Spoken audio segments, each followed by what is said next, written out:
ካደረች አትቆረጠም። አንድ ነገር ልንገርሽ፣ ተከብረሽ አርፈሽ ስራሽን ብትሰሪ የተሻለ ይመስለኛል። ካልሆነ ግን ምን እንደማደርግሽ ልታቂም ልታምማችም። እሺ እሺ። ቆይ ምን አድርጊ ነው የምትይኝ? ቤቲ የምትፈልጊውን እኮ እየሰራሁልሽ ነው አይደል እንዴ? አፍሽን ዝጊ እንዴ! ግን አንቺ እኔን ከማቆሸሽ አትወገጂ። ምን ላድርግሽ? እሺ አፍሽን ዝጊ። ድሀ አንገቱን ሲደፋ እንጂ አለው ሲል አያምርበትም። እሺ ሰላም ውዶቼ እንደምን አላችሁ? ባላችሁበት ሰላማችሁ ብዝት ትርፍ ይበልልኝ እያልን እንግዲህ ጽናት ድራማ ክፍል 44 ተለቋል ማለት ነው። ውድ ቤተሰቦች ክፍል 43 ላይ እንግዲህ ቤቲ ጉድ አፍልታለች ማለት ነው። በጣም ኪራና ጽናት ከባድ ጸብ ውስጥ ናቸው ማለት ነው። እንግዲህ ቤቲ ኪራን እንግዲህ በምን አስፈራርታ ወደዛ ቤት እንደተመለሰች እንግዲህ አውቀናል ማለት ነው። ስለዚህ እሱን ነገር እንትን በማለት ደግሞ እንግዲህ ቤቲ አንዳንድ ነገሮችን እየፈጠረች ጽናትን ከኪራ ጋር ለማለያየት እየሞከረችም ትገኛለች ማለት ነው። እንዲሁም ደግሞ ከምታደርጋቸው ነገሮች አንዱ ደግሞ እንግዲህ ጽናት ባለችበት እነ ኪራ በሌሉበት እንግዲህ ተደብቃ ስልክ ማውራት፣ እሱ ሳይደውልላት የኔ ፍቅር ኪራዬ መጥቼ እስም ካለው ምናምን ነገር እያለች እንግዲህ እንትን ስትልም ደግሞ ኪራ ደግሞ እንዳጋጣሚ ቴክስት ጽፎላታል ማለት ነው። እሷም ጽናትም ስለነቃችባት ደግሞ ይሄ ተስጦ በጣም ይገርማል። በአንዱ እያወራ በተመሳሳይ ሰዓት ደግሞ ቴክስት ለሌላኛው መላክ በማለት እንትን ብላለች ማለት ነው። ኪራ ግን ያኔ አላከላትም። ምክንያቱም ኪራ ውጭ ላይ ሆኖ እየተንጎራደደ ነበር ከግቢ ውጭ ማለት ነው። ቤት መግባት እስከሚያስጠላው ኪራ እየደበረው ያለው። ናሁሜም ደግሞ ምንድን ነው እንደ ጎረቤት ልጅ ግቢ ውስጥ ሳትገባ በር ላይ ብቻ ወደዛ ወደዚህ የምትለው ቤቱ ምንድን ነው? ወደ ግቢ አትገባም ደስ ስል ቤቱ ገሃነብ ሆነ በማለትም እንግዲህ ኪራ እንትን ብሏል ማለት ነው። እንዲሁም ደግሞ ኪራም ደግሞ በልበል አንተ ገና ብዙ ትፈጥራለህ፣ ስለዚህ እኔ ልግባበት በሩን ክፈትልኝ ሲልም ደግሞ ቁልፍ እንዳልያዘና ቤት እንደረሳ ነግሮታል ማለት ነው። ሲያንኳኳም ደግሞ ጽኑ ከፈተችለት። በር ከፍታም ደግሞ ናሁሜን እንግዲህ እንዴት ነሽ ጽንዬ ምናምን ነገር ብሎ ሰላም ካላት በኋላ እንግዲህ ወታ ኪራንም ደግሞ ሰላም ለማለትም ለማናገርም ዝም በሚል መልኩ ኪራ ብላ ስትጠራው እሱም ደግሞ አቀፋትና ከዚህም በኋላ ጽናት እኔ ልጎዳሽ አልፈልግም፣ ስለዚህ ከኔ ብትርቂ ይሻልሻል በማለትም መልሶላታል። ጽናትን በጣም ከፍቷታል። ምንድን ነው እያደረክ ያለኸው?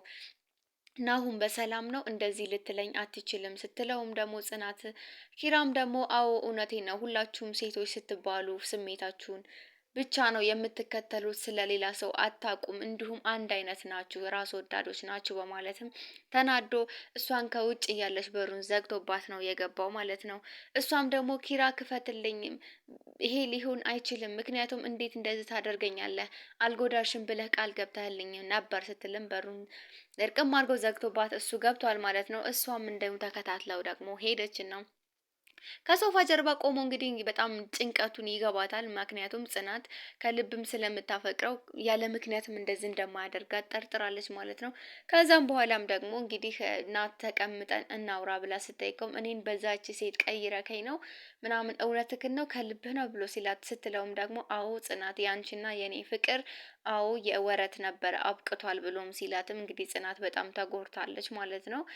ጽንዬ እንግዲህ በጣም ተጎድታለች። እሱም ደግሞ ምንም ማስመሰል አይደለም እኔ እንትናን መርጫት አለው ይሄ ደግሞ የኔ ማንነት ነው በማለትም አሳውቋታል ማለት ነው። እሷም ደግሞ እንግዲህ እስከዚህ ድረስ ነበር ማለት ነው። በጓደኞች ሰው ሰብስበክ መለመን እኮ አያስፈልግም ነበር። የማላቀውን ህልምስ እንዴት እንዳስብ ታደርገኛለክ? በፍጹም እንደዚህ ታደርጋለህ ብዬ አላስብም ነበር። ድጋሜም ልቤን እንዳትጎዳው ብዬክ ነበር። እንዴት እንደዛ ታደርጋለህ? በማለትም ጽኑስ እየተከራከረች በነበረችበት ሰዓት እንግዲህ እነ ናሆሜም መጥተዋል ማለት ነው።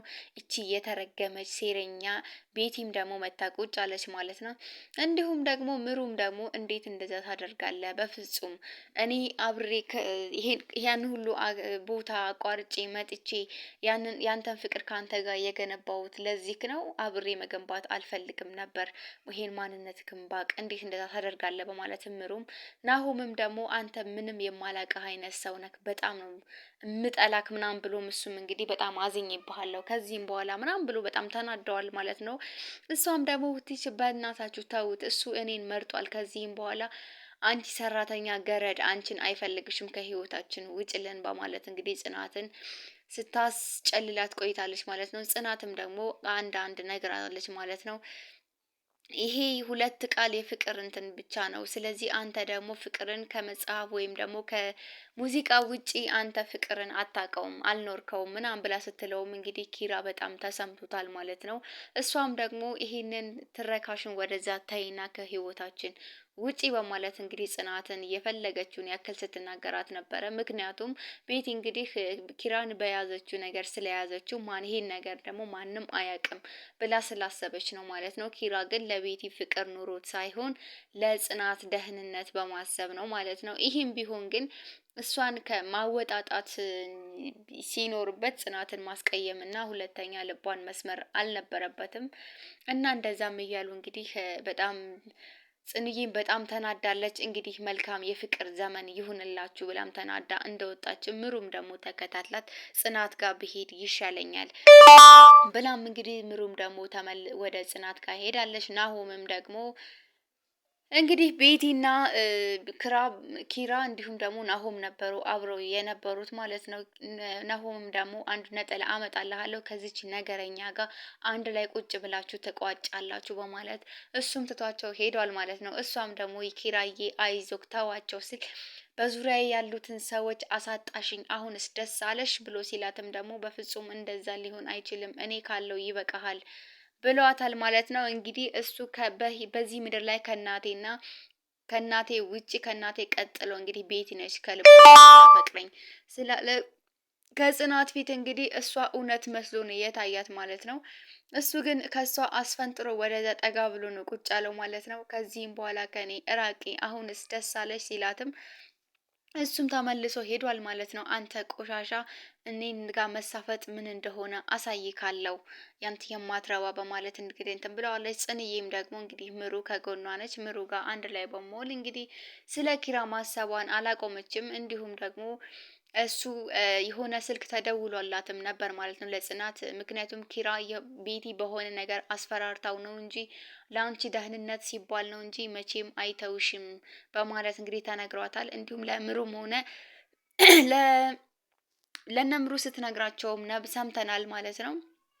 ስለዚህ ጽናት መቼም እንትን አትልም። አሁንም ቢሆን የሚያሳስበኝ የእሱ ደህንነት ነው እያለችም ትጨነቃለች። እንግዲህ እሷ በጣም ነው የምታፈቅረው። በፍቅር ደግሞ ምንም እንትን የሚል ነገር የለውም፣ አትጠራጠሩ። በጣም ትወደዋለች። ቤቲ ደግሞ አንድና አንድ ለተንኮል ነው የቀረበችው ማለት ነው። እንዲሁም እንግዲህ ቤቲና ሰራተኛዋም ደግሞ ኪራ ጥንብዝ ብሎ ሰክሮ ነው የገባው።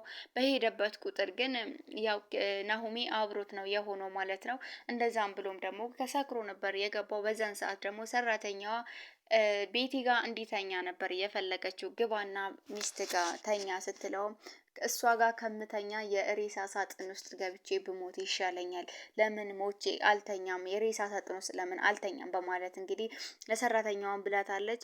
እንዲሁም ደግሞ ሰራተኛዋም ደግሞ እንግዲህ ጽናትን አልፈልግሽም ብለክ እሷን መርጠክ አይደል፣ ለምንድን ነው ታዲያ እሷ ጋር መተኛት የማትፈልገው ብላ ስትለውም እንግዲህ እሱም ደግሞ መቼም ይሄ አይሆንም በማለት እንትን ብሏታል። እንግዲህ ከእንቅልፏ ስትነቃ ደግሞ ኪራ አጠገቧ አልተኛም። ስለዚህ ይቺ የተፈረደባት ሰራተኛ ጋር ኪችን ሄዳ ደግሞ ኪራ ቤት አላደረም እንዴ ብላ ስጠይቃት ኧረ ቤት ነው ሳሎን ነው ያደረው ብላ ስትነግራትም እንዴት አልነገርሽኝም ሲል ሰክሮ ነበር የገባው። ስለዚህ እኔ መነገር የለበትም ነበር ስትልም ተኝተሽ ነበር እንዳትቀሰቅሻት አለኝ አለች። እንግዲህ እሱን ነገር መቼም እንደማይላት ነው።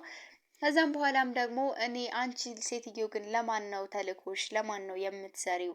ስለዚህ እኔ እኮ ለእኔ የማሳወቅ ግዴታ ነበረ የለብሽም ስትላትም አለብኝ ስትልም ደግሞ እሷም ደግሞ እንግዲህ ቤቲ ያው ምክንያት ፈጥራ ነው እንትን የምትለው ማለት ነው። ቆይ ግን ለምንድን ነው አጫጭር መልስ የምትመልሽልኝ? ስትላትም ደግሞ አረ እየመለስኩልሽ ነው፣ እኔ ብዙ የሚያስጨንቀኝ ነገር አለ ስትልም ያ ታማሚ ያ በሽታ ስለዛ በሽተኛ ልጅሽ ነው ስትልም በልጄ አትምጭብኝ እባክሽ በማለትም እንግዲህ ገልጻላታለች ማለት ነው።